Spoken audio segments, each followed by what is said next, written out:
ओम शांति। हमारे एटीट्यूड्स, हमारा दृष्टिकोण दूसरों के व्यवहार के लिए जिम्मेदार होता है। आज मनुष्य ने जितना दृष्टिकोण बिगाड़ लिया है उतना पहले कभी नहीं बिगाड़ा था। कई लोगों का दृष्टिकोण तो ऐसा हो गया है कि उन्हें संसार में कोई भी मनुष्य अच्छा नहीं लगता, जबकि संसार में अच्छे लोगों की तो कोई कमी नहीं है, क्योंकि उन्हें कहीं से धोखा मिला है, उनको बार बार अपमानित किया गया है, लोगों ने उनके भोलेपन, सरलता या ईमानदारी का दुरुपयोग किया है, फायदा उठाया है। तो उन्हें ऐसा लगता है इस संसार में सभी लोग बहुत ही खराब हैं। हमारा ब्राह्मण परिवार तो बहुत श्रेष्ठ परिवार है।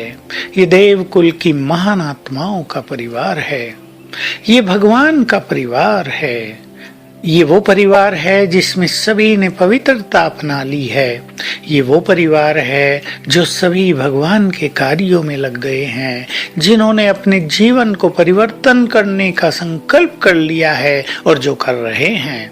तो हमारे इस परिवार जैसा परिवार तो और कोई हो भी नहीं सकता। ये ठीक है कि सबके अपने अपने संस्कार हैं, विचार हैं, पुरुषार्थ है, भाग्य है और राजधानी भी स्थापित हो रही है। इसमें वैरायटी होंगे। राजा रानी तो गिने चुने होंगे 108 रत्न, बाकी साहूकार प्रजा होगी कुछ लाख, और से सभी तो साधारण प्रजा होगी। तो वैरायटी इसमें होना बिल्कुल निश्चित है, बड़ा नेचुरल है। सभी एक समान पुरुषार्थी हो भी नहीं सकते।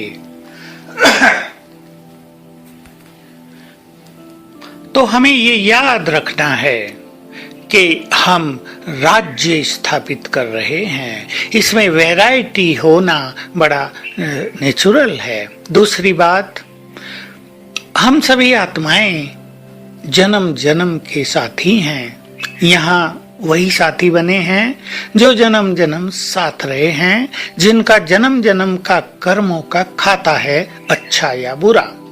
अब वो सब खाते हमारे सामने आ रहे हैं। मान लो आपके आसपास 10 लोग हैं, 20 हैं या 50 हैं।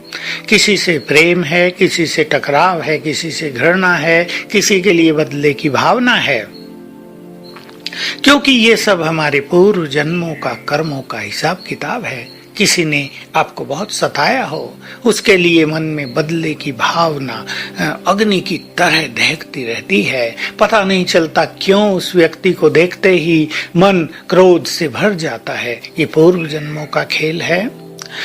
इस समय जिनके पास श्रेष्ठ ज्ञान और योग का बल है, उन्हें अपनी भावनाओं को बिल्कुल निर्मल कर देना चाहिए।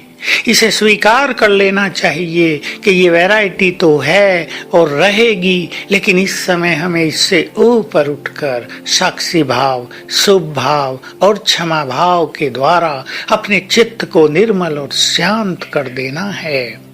अब हम किसी से बदला लेकर क्या करेंगे? हमारी दुर्भावनाएं हमें भी कष्ट पहुंचाएंगी, दूसरों को भी कष्ट पहुंचाएंगी, और हम ईश्वरीय कार्य में भी सहभागी न बन के विघ्न पैदा करने वाले बन जाएंगे।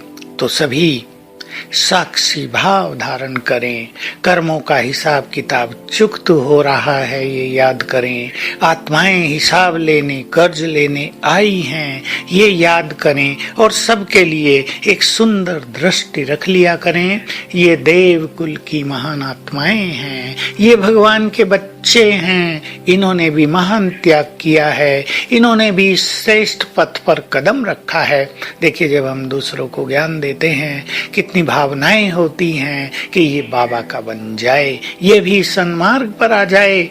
तो जो सन्मार्ग पर आ गए हैं, उनके लिए मन में घृणा या ईर्ष्या द्वेष समाप्त कर देना है, क्योंकि यहाँ सबका अपना अपना पार्ट भी है और हम उनकी महानताओं को देखेंगे। महानताएं भी उनमें बहुत हैं। कम से कम प्योर जीवन अपनाया है, किसी ने अपने जीवन को बाबा पर बलिहार किया है, उनका भगवान से मिलन हुआ है, वो भी पुण्य आत्माएं हैं। ऐसी दृष्टि यदि हम रखेंगे तो हमारा चित्त शांत रहेगा। सबसे बड़ा फायदा हमें ये होगा। तो आज सारा दिन हम साक्षी भाव अपनाएंगे और सभी ब्राह्मण आत्माओं के लिए ये दृष्टि रखेंगे, ये देव कुल की महान आत्माएं हैं, बाकी सभी के लिए ये भगवान के बच्चे, ये भी श्रेष्ठ हैं। और अभ्यास करते रहेंगे कि बाबा की रंग बिरंगी किरणों का फाउंटेन मुझ पर निरंतर पड़ रहा है। ओम शांति।